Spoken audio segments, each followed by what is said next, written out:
안녕하세요, 장호준입니다. 네, 아직도 겨울입니다.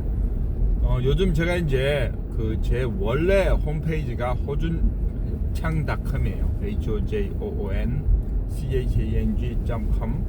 그래서 그 사이트는 가지고 있은 지 지금 한 20년 되는 것 같은데, 어쨌건 지난달부터 이제 거기에다가 엄청난 그 자료들을, 엄청난 그 공부할 거리들을 올려놓고 있습니다. 그래서 요즘 글을 읽고 뭔가를 한다라는 게 참 어려운 시대이긴 합니다만, 그래도 거기에 자료들이 많이 있으니까 참조하시기 바랍니다. 그러니까 어디에서도 찾아보기 어려운 그런 공부 주제들이 거기 많이 들어가 있어요. 그래서 그걸 참조하시고, 그리고 이제 어쨌건 유튜브가 메인이니까, 유튜브 시대니까 유튜브에 맞게끔 이렇게 동영상도 만들어 드리려고 합니다.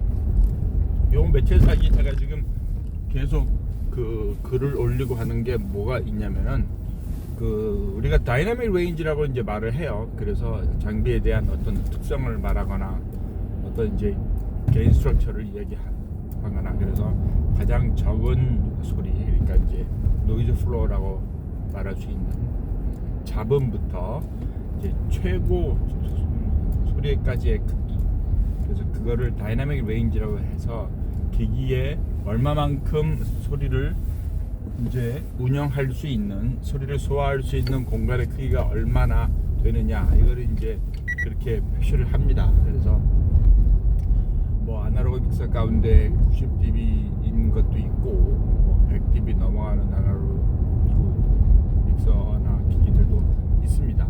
그리고 이제 그게 기본적으로 이제 마이크에서부터 시작을 해야 되니까, 그러니까 믹서가 다이나믹 레인지가 110dB인데, 믹서의 노이즈와 피크까지가 110dB인데 거기에다 입력에다 꼽아놓은 마이크가 다이나믹 레인지가 70dB다.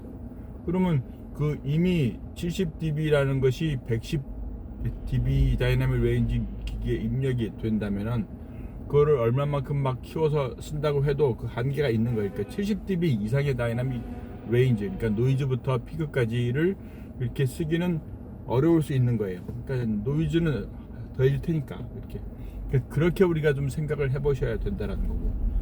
그러니까 어쨌건 100dB의 다이나믹 레인지가 있는 이제 프리앰프, 그래서 그 프리앰프에도 저항이 있을 거고, 거기에도 부품들이 있으니까 각 그 부품의 이제 열잡음들이나 이런 것들이 전체 다이나믹 레인지에 영향을 주겠죠, 당연히. 그래서 그렇게 들어온 것들을 이제 ADC에서 디지털로 컨버팅을 합니다. 그래서 디지털로 컨버팅을 하는 그 샘플링 작업에서 이제 16비트 ADC냐 24비트 ADC냐 이렇게 이제 얘기를 하면서, 이제 실제 들어온 100dB의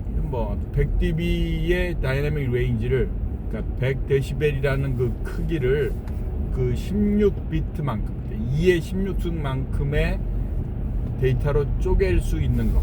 그러니까 이렇게 쭉, 그러니까 2의 16승으로 쪼개냐 2의 24승으로 쪼개냐, 그러니까 동일한, 우리가 이걸 조금 더 쉽게 설명해 보면은, 다이나믹 레인지가 1m라는 크기라고 생각해 봤을 때 1m를 내가 2의 16승으로 조각 내느냐 2의 24승으로 조각을 내느냐. 그러니까 당연히 2의 24승, 24비트로 조각을 내면 더 세밀할 수 있는 거잖아요. 그리고 그게 중요한 이유는, 샘플링이라는 그 자체가 아날로그의 교류, 그러니까 이어지는, 우리가 리니어라고도 말하는데 계속 이어지는 신호의 변화가 디지털로 넘어가면, 디지털은 0하고 1로 밖에 표현을 못하니까, 그래서 그게 우리가 이제 책에서 이렇게 쉽게 보시는 것처럼 계단 모양으로 나오게 된다라는 거예요. 이렇게 딱 꺾인다라는 거죠. 이렇게 자연스럽게 이어지지 못하고 꺾이니까. 그럼 꺾이는 것이 이제 샘플링, 그러니까 비트 뎁스라고 말하는데, 비트 뎁스가 16비트인 것보다 24비트인 경우가 요 꺾이는 거에 이 높이가 적다라는 거지. 그러니까 높이가 적은 거, 그 높이에 대한 것이 비트 뎁스고, 이제 길이, 이 X축에 대한 것이 샘플링 레이트라는 거예요. 그러니까 샘플링 레이트도 이제 44.1로 하는 것보다 48이 더 좁겠지. 96이 더 좁아질 거고. 그러니까 그만큼 이제 세밀하게 그 원래 데이터를 조금이라도 더 받아낼 수 있다는 얘기예요. 그러니까 사실상은 그 비트 뎁스가 말하는 것을 우리가 그냥 뭐 많은 이 공부하는 과정이나 책 가운데 1비트가 6dB를 의미한다 이렇게 해서 24비트는 144dB의 다이내믹 레인지를 가집니다. 그냥 이렇게 단순하게 말을 해버리는 경우가 많아요.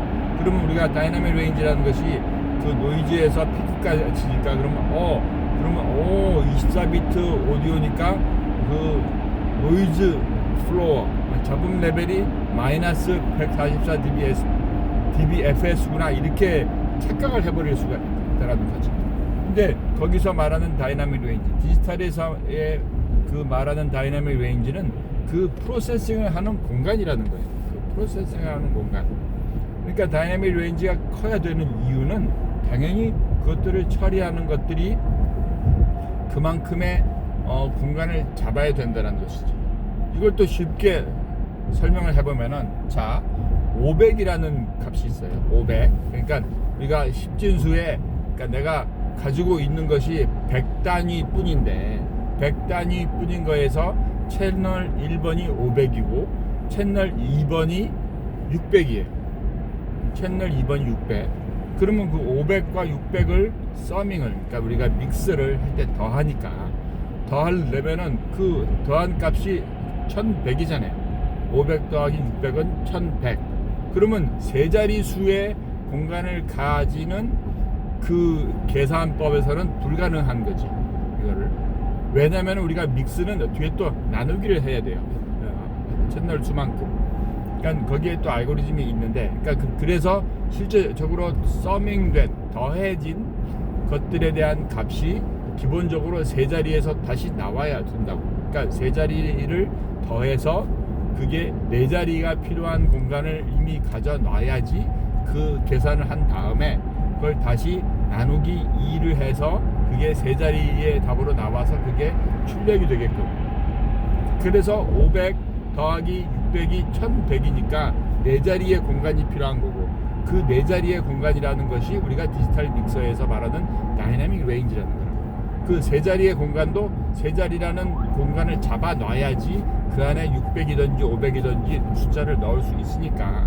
그래서 그 잡아놓는 그 크기가 다이내믹 레인지라는 거예요. 그러니까 그거를 자꾸 이제 뭐 조금만 더 공부해보면은 배우게 될 텐데, 우리가 일단은 뭐 그게 궁극적으로 기본적으로 뭐 믹스를 하든지 셋업을 하든지 그런 거에 직접 관련이 없으니까 그냥 거기서만 보고 시험만 보고 그냥 답안지 써놓고 그냥 까먹는 경우가 많다라는 얘기죠.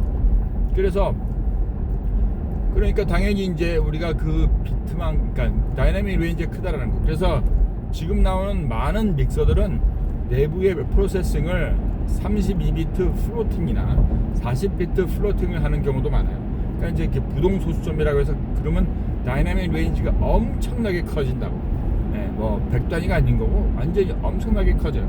그럼 그게 엄청나게 커진 다이내믹 레인지가 그럼 노이즈 플로우에서 피크까지 엄청 나다라는 것이 우리가 소리를 귀에 듣는 그 잡음이라고 이해를 하지 말고 그만큼의 계산을 충분히 할 수 있는 공간이 크다라는 얘기예요. 그러니까 프로세싱이니까 거기에 뭐 개인값을 만지든지 EQ를 만지든지 컴프를 걸든지 하는 모든 부분들이 다 포함되니까 채널도 10채널, 20채널, 100채널, 뭐 200채널 이렇게 막 더해질 테니까 그렇게 모든 산술 계산들이 일어날 공간이 그 다이내믹 레인지라는 거죠. 그래서 오늘은 이제 이걸 통해서 여러분들이 충분히 그 디지털 오디오의 기초를 다시 한번 잘 닦으셨으면 좋겠어요. 이런 내용들이 이번에 나온 음향 시스템 핸드북고 뭐 예전에 나온 이제 예전판부터 디지털 오디오에서 다 설명이 되어 있는 내용입니다. 네, 여러분들 뭐 까먹으셨겠지만 어쨌건 네, 제가 오늘 출근길에 이렇게 그 디지털에서의 다이나믹 레인지라는 것들을 좀 설명을 해드렸어요.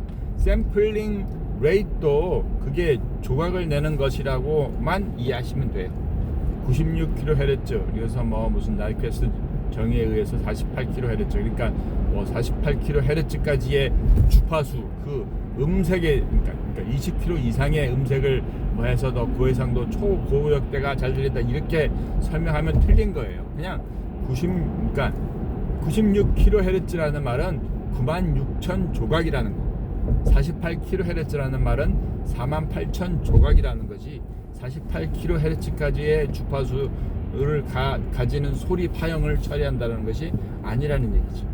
그렇게 설명하고 있는 그 유튜브나 동영상들이, 블로그들이 의외로 많습니다. 그래서 뭐 일일이 틀렸다고 말씀드리긴 어렵고, 일단 그렇게 조금 더 여러분들이 확실하게 그 기본 지식을 좀 가지고 일하시면 좋겠습니다.